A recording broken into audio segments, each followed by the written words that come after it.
Grace, and I'm here with Judge Jules from Hello. Rong Malta. Hi, how are you doing?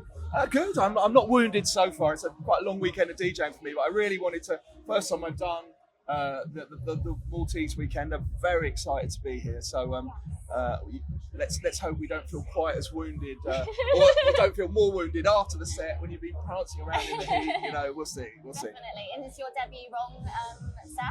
Correct. Yes, yeah. indeed. Are you excited for it? What are you hoping to bring to the set? I guess you bring experience is probably one of the greatest attributes you have, because age doesn't have many advantages, let's face it. But I think experience and just understanding the balance of who's in the crowd, the balance between a little bit of familiarity and a lot of you, and trying to get that right. And I've never been much of a sort of so-called heads down DJ where you kind of just look down and you're just in the mix. I'm a bit more into it than some. So that's. You build from the reaction. Well, I'm just into bouncing around and being a bit of a twat, basically.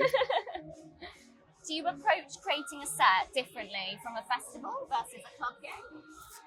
I don't know whether this counts. Well, I suppose this is a festival because it's outdoors and stuff. Festival, Not really. I mean, it depends on the event more than the type of event. Because some events I do, for example, in the summer I do quite a lot of weird kind of niche festivals. I do a lot of say Tom Kerridge's Pub in the Park, which is like a food festival. Yeah. So there you've got to be a little bit more mindful of. So I would say commerciality, because you don't need to go there, but just familiarity. And then in a more specialist thing, of which I do plenty as well, it's a different challenge really. But none of it's planned at all.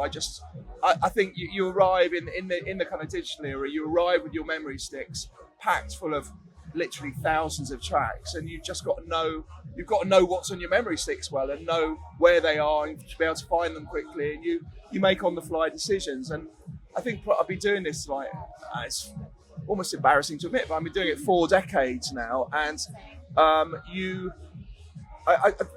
if I've ever planned a set, it would only ever be the first 3 records. It would never done beyond that. Because you then just got to feel the vibe and see what happens. I love that. You're building on the atmosphere. Yeah. I love this question. If you could go back to one club night in time and do it again, what would it be? I mean, my Judgment Sundays in Ibiza, which ironically I was in Ibiza last night, actually at Eden, where Judgment Sundays used to be. Yeah, because it was just lasted for 18 years, and was just an insane atmosphere, and obviously and that, over the course of probably 300 plus gigs. So it was I was lucky enough to do that for a very long time. Absolutely, love it. And what do you like most about Malta?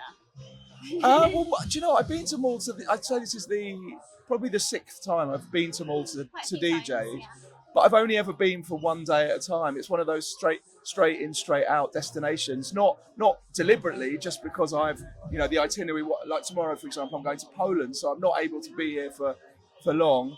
I think the Maltese are quite crazy, let's face it. I think they're famously so. I know a few Maltese and UK-based Maltese, and that really helps. So I've got more of as I've grown older and with Wikipedia and stuff, I was here last year actually, and one tends to kind of Google things about the place you go to, whereas perhaps when I was younger I'd be a bit more blasé about where I was going, but now being a bit more, but also being a bit of a geek, you want to, and there are some quite interesting things about Malta. Like, for example, it's got one of the highest population densities in the world. But also it's the fact that Maltese as a language is actually most similar to Arabic. Okay, it's like almost, according to Maltese friends, it's like a dialect of ancient Arabic, but written with Roman script. So not written in Arabic like every other country that speaks Arabic would write it. So the Maltese, but then it was a British colony until I think about 1970, circa about 1970. So it's got a huge range of interesting influences, and because of its geographical location, it's got that sort of North Africa sort of Arab zone meets Europe, and I mean I could go on a great length. If I'd come here, or when I did come here sort of 10-15 years ago, I wouldn't have been quite so geeky, but it's good to be a geek, kids. I really like that. I actually did a history degree, so I'm really loving all the history knowledge there. And what do you like to do when you're not DJing? Well, I mean, dare I say, I am the world's only active artist and music lawyer. In fact, the world's only active artist and lawyer.